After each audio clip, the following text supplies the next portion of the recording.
Ассалаумағалейкум біздің бағарнасының көрермендері. Стили Тамак қаласына келдік. Қазір көліктердің бағасын шолу көрсететін боламыз. Біз екі авторынокқа барғанбыз, екеуі видеолары араласып шығатын болады. Және машиналарды таңдап көрсеттік. Видеоны соңына дейін көріп, лайк басып, жақсы комментарий жазып кетіңіздер, өтініш. Chevrolet Lachetti. Қазір бағасын көрейін, 2011 жылға 277 мың дейді. 1.578 мың теңге.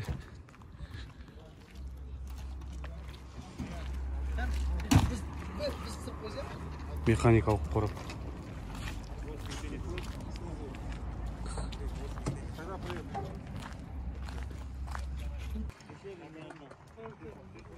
Жиырма 14 автокөлігі. 2006 жылға 115 мың дейді, 655 мың теңге ғой, примерно.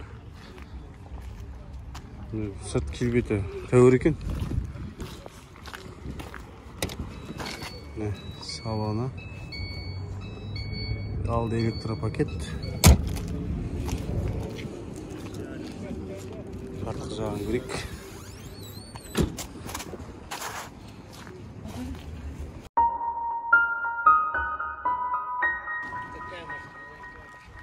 Жиырма 14 автокөлігі 2009 жылға 145 мың дейді. 826 мың теңгемен. 826 мың теңге.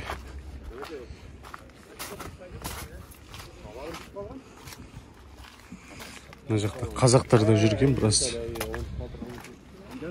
Қазақтар әртүрлі ұлт жүр. 826 мың теңгеге. 2009 жылға. Lada Priora автокөлігі 2012 жылға Гур дейді. Барлығы бар екен енді. 225 мың дейді. 1 миллион 200, примерно сондай, 1 миллион 200 мыңнан жоғарылау.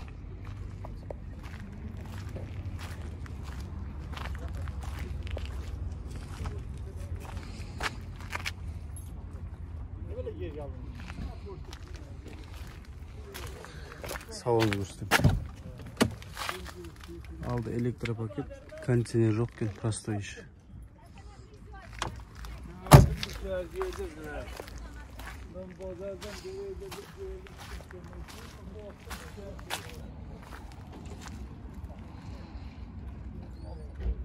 $1 миллион 226 мың басындай примерно бағасы.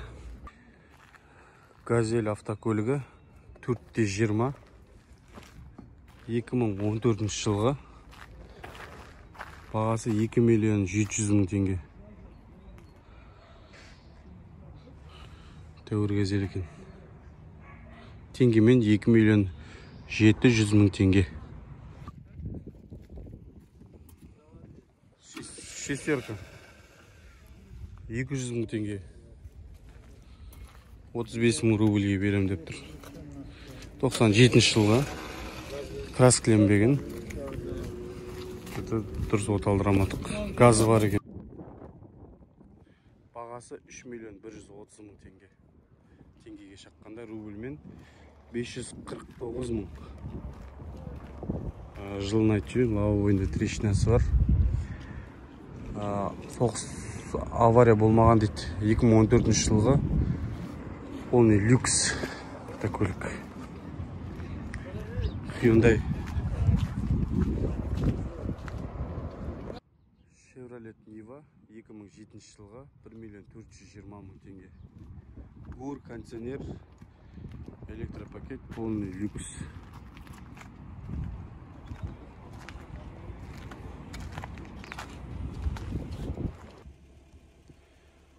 Hyundai Elantra автокөлігі 2018 жылға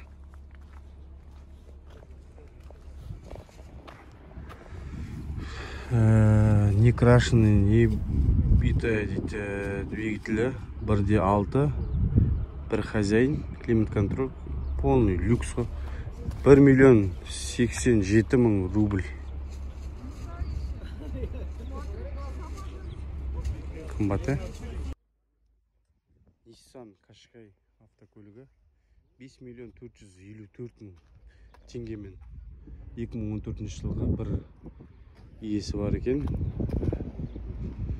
Автокөлік люкс. Полный комплектация ғой, люкс дегеніміз. Барлығы бар ішінде.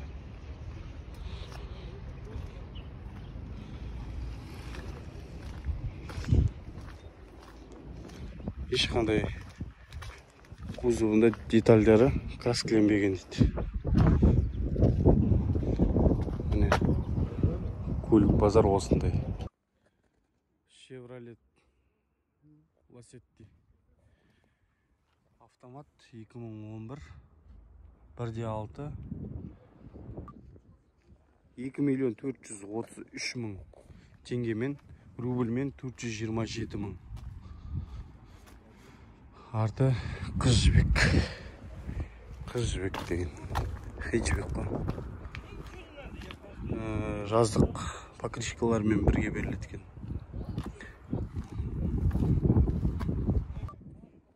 Hyundai Matrix 2 миллион 262 мың теңге.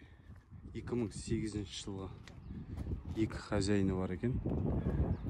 ГУР, кондиционер, сигнализация, автозапуск, музыка, электростеклоподъемник, стеклоочиститель, задний, передний деп жазып қойыпты.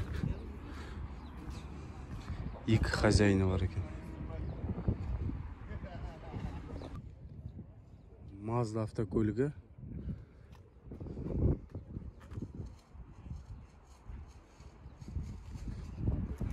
Керемет екен алдыңғы көрінісі. Ерекше. Бағасы 1 миллион 964 мың рубль. Өте қымбат.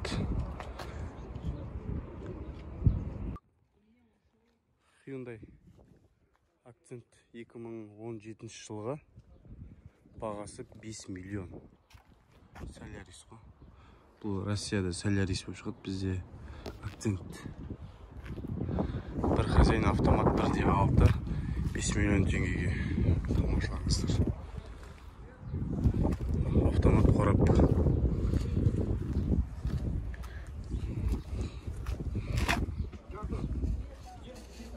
Солярис 1.6. Toyota Camry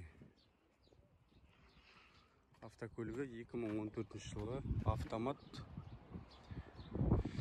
5 миллион 960 мың теңге. 6 миллионға жақын.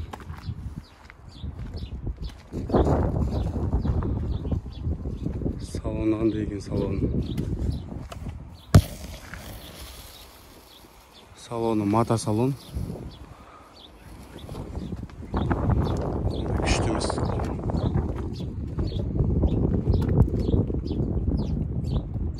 Lada Priora автокөлігі универсал 1 миллион 521 мың теңгемен, рубльмен 267 мың рубль. Титангысы кузов енді. Кузов әдемілеп жылтырлатып қойыпты. Краскіленбеген, ұрылмаған, соғылмаған деп жазып қойған екі хозяйны бар екен. 90 мың пробегпен. Полный люкс.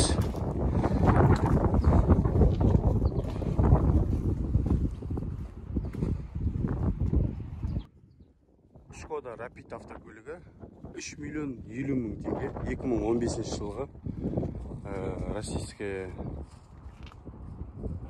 номерімен, чехская сборка дейді.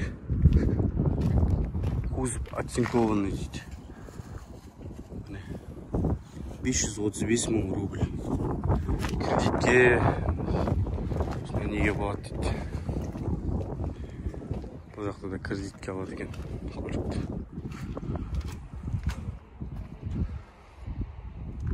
Шипилармен тұр екен балондар. Оцинкованный деген қалай же көкше оцинковкасын. Шипиларын бәрін алып тастаған. Түсіп қалған ба, ұстаған ба?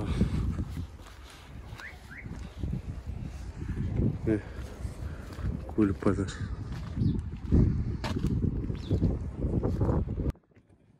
Nissan Almera автокөлігі 20 000 километр шақырым жүрілген дейді. 4 миллион 72 мың теңге. 4 миллион 72 мың теңгеге.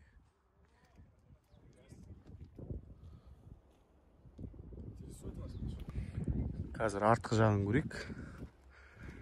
Сырты краскіленбеген дейді. Қара түс әдемі көрінеді екен. Nissan Almera. Покрышкілер, титанкілері. 20 000 километр жүрілген.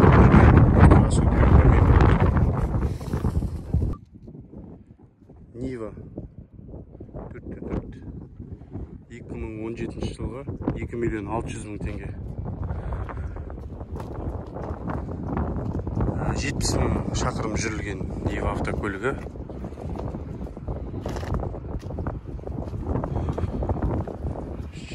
Жүрілген дейді. 70 000 жүрілген. Қолдан сал жақында краскіленген сияқты.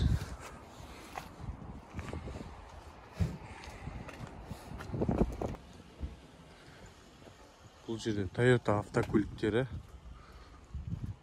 ондай көп емес. Бірең сараң. Негіз Toyota автокөлігі өте жақсы сияқты. Бұндай сатқысы келмейді ғой, өйткені сенімді автокөлік болғаннан кейін. Мен реклама жасап жатқан жоқпын. Бірақ Toyota'ны аз көріп жатырмын. Largus 5 орындық 615 000 рубль. 5-7-ге көбейтіп жүрсеңіздер. Largus. Состояниесі жаңа автокөліктің состояниесімен бірдей дейді. Сөйтіп жазып қойыпты. Ауdi'ді көрейік. Полный привод Audi A6 автокөлігі 1 миллион 37 мың рубль. Өте қымбат, е? Ресейлік тіркеу. 2011 жылғы 1 миллион қалғаннан кейін андай лобовойында трещинасы жоғын алған жақсы. Nissan Primera автокөлігін көрейік. Бұл жерде көліктердің 60%-ның лобовойы трещина. Бұның бағасы 170 000 рубль. 96 жылғы 1.6 кондиционер. Полный комплектация дело. 170 000-ды 5-7-ге көбейтіп жүрсеңіздер, осы көліктің бағасы шығады. Бұлай болатын сияқты. Nissan Primera.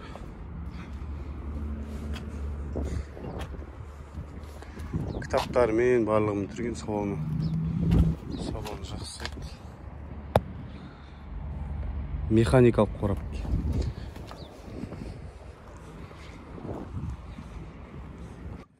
Toyota Camry автокөлігі 7 миллион 125 мың теңгемен.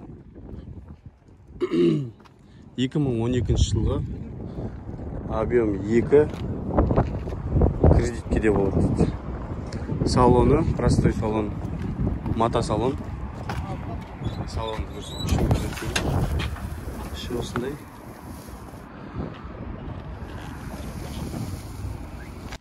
УАЗ Патриот 3 миллион 414 мың теңге 2017 жылғы. Пикап.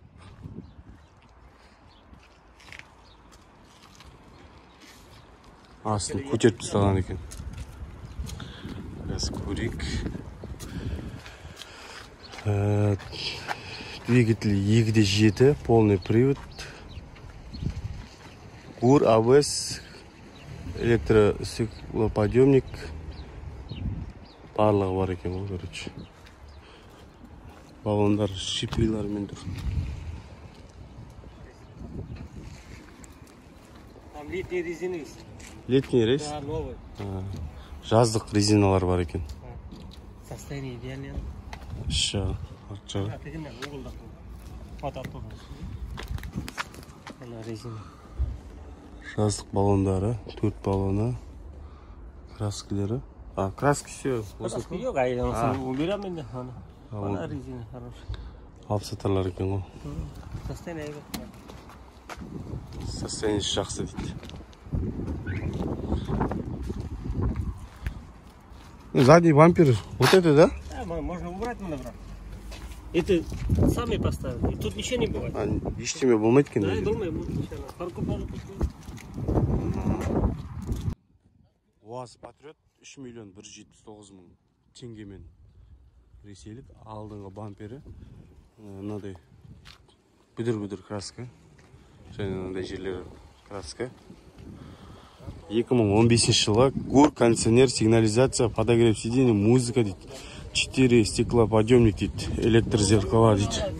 Барлығын айтты. Мына жерде жанында қазақ жігіттерде жүр екен. Көріп. УАЗ Патриот. Көріңіздер.